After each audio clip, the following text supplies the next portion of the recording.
નમસ્કાર વિદ્યાર્થી મિત્રો, આપણે ધોરણ 10 ગુજરાતી વિષયમાં વિરલ વિભૂતિ પાઠનો અભ્યાસ કરીશું.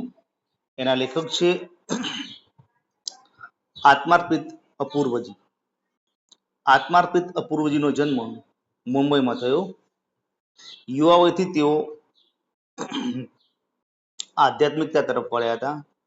તેમણે ધરમપુરના શ્રીમદ રાજચંદ્ર મિશનના સંસ્થાપક પૂજ્ય ગુરુદેવ શ્રી રાકેશભાઈનો શિષ્યત્વ સ્વીકાર્યું. પોતાનું જીવન તેમણે સેવા અને સાધનાને સમર્પિત કર્યું. તેઓ શાસ્ત્રોના ઊંડા અભ્યાસી છે, વળી ઉત્તમ વક્તા છે. દેશ વિદેશમાં તેમણે અનેક શિબિરોનું સંચાલન કર્યું છે. તેઓ સદગુરુ એકોજ માસિકના તંત્રી છે. શ્રી ચરિત્ર આ ચરિત્ર નિબંધમાં શ્રીમદ રાજચંદ્રના જીવન અને દર્શનની ઝોકી કરાવવામાં આવી છે. શ્રીમદ અર્વાચીન યુગના મહાન આધ્યાત્મિક સંત હતા. ટૂંકા આયુષ્યમાં તેઓ એક યુગ પ્રવર્તક તરીકેનું જીવન જીવી ગયા. તેમના ઉચ્ચ જીવન અને નિર્મળ આધ્યાત્મ જ્ઞાનથી ગાંધીજી અતિ પ્રભાવિત થયા. શ્રીમદમાં બાળપણથી જ અસાધારણ સ્મરણ શક્તિ હતી.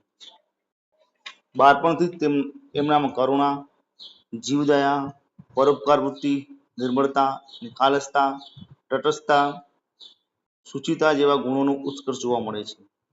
એમનામાં ઊંડી કવિ શક્તિ પણ હતી. 7 વર્ષની બાળ વયે જાતિસ્મરણ એટલે કે તેમને પોતાના સેંકડો પૂર્વભવોનું જ્ઞાન જાગ્યું હતું. 19 વર્ષની ઉંમરે તેમણે સારતાની શક્તિ સિદ્ધ થયેલી. આ સિદ્ધિ બદલ તેમને સાક્ષાત સરસ્વતીનું બિરુદ પ્રદાન થયેલું. એમણે પોતાનું જીવન આદર્શ અને આધ્યાત્મ ગ્રંથ જેવું પવિત્ર અને પ્રેરક હતું. જોઈએ વિરલ વિભૂતિ પાઠ. રાષ્ટ્રપિતા મહાત્મા ગાંધી પણ જેમને પોતાના આધ્યાત્મિક માર્ગદર્શક માનતા હતા, એવી એક વિરલ વિભૂતિની આ વાત છે. તે સમયના ખેડા જિલ્લાના અને અત્યારના આણંદ જિલ્લાના કવિઠા ગામમાં એક મોટા આધ્યાત્મિક સંતનો ઉતારો. સંતના દર્શન કરવા અને તેમનો સત્સંગ સાંભળવા અનેક જિજ્ઞાસુઓ આવે. એક દિવસ કવિઠા ગામની નિશાળના બાળકો આવ્યા. સંત અને બાળકો વચ્ચે સંવાદ થયો. સંતે પૂછ્યું, છોકરાઓ, હું પૂછું તેનો જવાબ આપશો? છોકરાએ કહ્યું, હા જી. સંતે કહ્યું, તમારા એક હાથમાં છાશ ભરેલો લોટો અને બીજા હાથમાં ઘી ભરેલો લોટો હોય, તમને માર્ગે જતા કોઈ ધક્કો વાગે તો કયા લોટાને વધારે જાળવશો? છોકરાએ જવાબ આપ્યો, ઘીનો લોટો વધારે સાચવીશું. સંતે કહ્યું, કેમ? છોકરાએ કહ્યું, છાશ ઢળી જાય તો ફરી ઘણા ફેરા કોઈ ભરી આપે, પણ ઘી લોટો કોઈ ભરી નહીં આપે.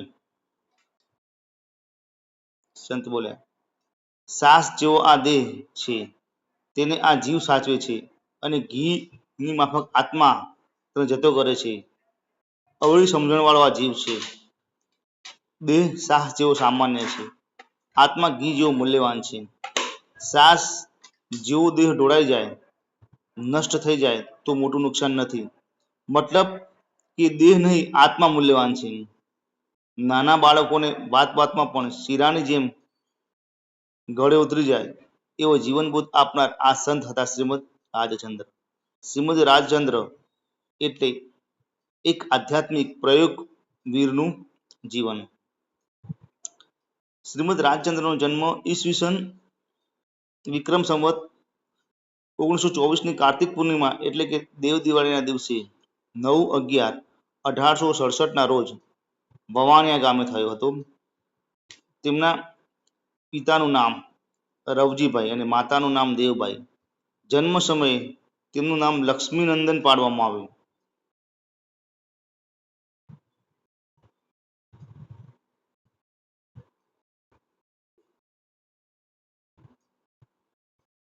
ચાર વર્ષની વયે રાયચંદ નામ રાખવામાં આવ્યું. રાયચંદના દાદા પંચાણભાઈ કૃષ્ણ ભક્ત હતા. રાયચંદે તેમની પાસેથી કૃષ્ણ કીર્તન ભક્તિપદો, અવતરણ કથાઓ વગેરેનું શ્રવણ કર્યું. બાળવયે રાયચંદે પિતૃપક્ષ તરફથી વૈષ્ણવ ધર્મના સંસ્કાર અને માતૃપક્ષ તરફથી જૈન ધર્મના સંસ્કાર મળ્યા. આગળ જતો તેમની નિષ્ઠા જૈન ધર્મમાં સ્થિર થયેલી. ગામમાં આવતા રામદાસજી નામના સાધુ પાસેથી બાળવયે કંઠી પણ બંધાવેલી. એક દિવસ કંઠી તૂટી જતો ફરીથી તે બંધાવી ન હતી. બાળપણથી જ રાયચંદનું વ્યક્તિત્વ નોખું અને નિરાળું હતું. તેમની બુદ્ધિ સતેજ હતી, સ્મરણ શક્તિ અસાધારણ હતી. નવું નવું વાંચવાની, સાંભળવાની,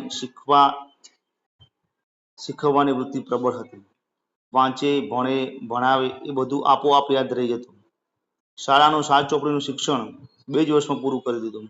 8મા વર્ષે કાવ્ય રચનાઓ કરવાનો પ્રારંભ કરેલો. તેઓ શીઘ્ર કવિ હતા. 8 વર્ષની ઉંમરે એમણે અંદાજે 5000 કડીઓ રચેલી. 9 વર્ષની વયે રામાયણ અને મહાભારતને કાવ્યરૂપી આલેખન કરવાનું શરૂ કરેલું. તેમને સ્વચ્છ વસ્ત્રો પહેરવા ગમતા. બાળપણમાં રમતિયાળ અને આનંદી હતા. 13 વર્ષની વયે રાજકોટમાં અંગ્રેજીનો અભ્યાસ શરૂ કરેલો. તે સમયે રાયચંદ પિતા પાસે દુકાને પણ બેસતા. એમના અક્ષર સુંદર અને મરોડદાર હતા. નાની ઉંમરે શ્રીમદને જાતિ સ્મરણ જ્ઞાન જન્મેલું. ઘટના એવી બની કે તેઓ 7 વર્ષના હતા ત્યારે વવાણિયા ગામમાં તેમના પરિચિત અમીચંદભાઈને સર્પદંશ થયો, એટલે સાપ કરડ્યો અને તે ગુજરી ગયા.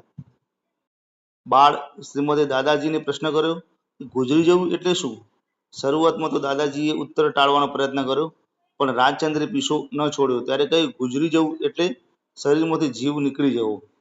હવે અમીચંદ કાકા હાલી ચાલી કે બોલી શકશે નહીં, ખાવું પીવું કશું કરી શકશે નહીં. તેમના શરીરને તળાવ પાસેના મશાણમાં બાળી આવશે. નાના રાજચંદ્ર તળાવે ગયા. તેઓ ઝાડ ઉપર ચડી ભડભડ બળતી ચિતાને જોઈ. આ ઘટના નિહાળ્યા બાદ એમના ચિત્તમાં તીવ્ર મનોમંથન જન્મ્યું. તેઓ ગહન ચિંતનમાં ડૂબી ગયા. જાતિ સ્મરણ જાગ્યું. પોતાના સેંકડો પૂર્વભોનું તેમને સ્મરણ થયું. બાળપણમાં એક વખત દેવમાએ તેમને શાક સમારવાનું આપ્યું. શાક સમારતી વખતે લીલા શાકભાજીમાં રહેલા જીવો પ્રત્યે દયાથી શ્રીમદની આંખો ભરાઈ આવી. આ ઘટના એમનામાં બાળપણથી જ જીવદયા અને કરુણા જેવા સંસ્કાર દર્શાવે છે. શ્રીમદ પ્રથમથી જ પ્રભાવશાળી શાસક હતા. હૃદય રુજુ નિર્મળ હતું. હૃદયની નિખાલસતા અને જ્ઞાનની પારદર્શિકતાને લઈને તેઓ ભવિષ્યમાં બનનારા પ્રસંગો જાણી શકતા. સામાના મનમાં શું ચાલે છે તે પણ જાણી શકતા. એક વખત કચ્છમાંથી 2 મહાનુભાવો સોરણી ઉપર સવાર થઈ, સોરણી એટલે કે ઊંટ, શ્રીમદને મળવા આવતા હતા. બાળ શ્રીમદને ખબર પડી. મહાનુભાવો જે રસ્તે આવવાના હતા તે રસ્તે તેઓ સામે ચાલીને મળવા ગયા. બંનેને તેમને પહેલા ક્યારેય જોયા નહીં. તેમ છતાં બેઉને કેમ હેમરાજભાઈ, કેમ માલસીભાઈ એમ નામ દઈને બોલાવેલા. સાયલાથી બીજ મંત્ર લઈને આવનાર શ્રી સૌભાગ્યભાઈના ખિસ્સામાં જે કાગળ હતો તેમાં શું લખેલું હતું તેની વિગત તેમણે વગર વચ્ચે જાણી લીધી. શ્રીમદ એકવાર શ્રી ધારસીભાઈ સાથે રાજકોટ આવ્યા. રાજકોટ શ્રીમદનું મોસાળ, મામાનું ઘર. ત્યાં એમના 2 મામા રહે. મામાએ પૂછ્યું, તમે કોની સાથે આવ્યા? શ્રીમદે કહ્યું, ધારસીભાઈ સાથે. મામાઓ અને ધારસીભાઈ વચ્ચે રાજ સંબંધી ખટપટનો વેર. બંને મામાએ ધારસીભાઈને ઠેકાણે પાડી દેવાનો કારસો ઘડેલો. એમની વાતચીત ઉપરથી રાજચંદ્રને ગંધ આવી ગયેલી. તેઓ ધારસીભાઈને ઘરે ગયેલા. કારસાની જાણ કરી ધારસીભાઈને અગાઉથી ચેતવી દીધા. શ્રીમદ પહેલેથી જ પરહિત અને પરોપકારની ભાવના ધરાવતા. વાંચન અને અધ્યાયની જેમ તેમની લેખન વૃત્તિ પણ નાની ઉંમરે ખીલી ઉઠેલી. 11 વર્ષની ઉંમરે બુદ્ધિપ્રકાશ જેવું સુપ્રસિદ્ધ સામયિકમાં તેમના લેખ પ્રસિદ્ધ થવા લાગ્યા. 13-14 વર્ષની ઉંમરે સંસ્કૃત પ્રાકૃત ગ્રંથોનો અભ્યાસ કરેલો. 16-17 વર્ષની ઉંમરે સ્ત્રી નીતિબોધક વિભાગ પુસ્તક લખેલું. આમાં તેમણે સ્ત્રીઓ શિક્ષિત થાય, તેમના માટે સારા ગ્રંથો લખાય, બાળ લગ્નો, કજોડા વગેરે કુરિવાજો બંધ થાય એ વિશે લખ્યું. આ સમયમાં મોક્ષમાળા અને પુષ્પમાળા ગ્રંથની રચના કરેલી. મોક્ષમાળા 3 દિવસના ટૂંકા ગાળામાં લખાયેલી ચિંતન ગ્રંથ છે. પુષ્પમાળામાં સૂત્રાત્મક શૈલીમાં 108 બોધ વચનો લખાયેલા છે. નીતિબોધ અને ધર્માચરણના પ્રેરક વચનો છે. નડિયાદમાં એકી બેઠકે માત્ર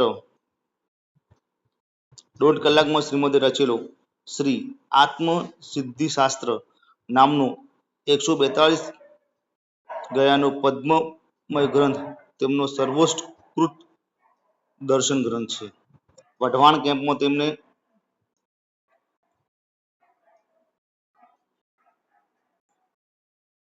ઈસવીસન 19માં પરમશ્રુત પ્રભારક મંડળની સ્થાપના કરેલી. આ સંસ્થાએ ઉચ્ચ કોટીનું સાહિત્ય વિવિધ પ્રસિદ્ધ ભાષામાં પ્રસિદ્ધ કરેલું.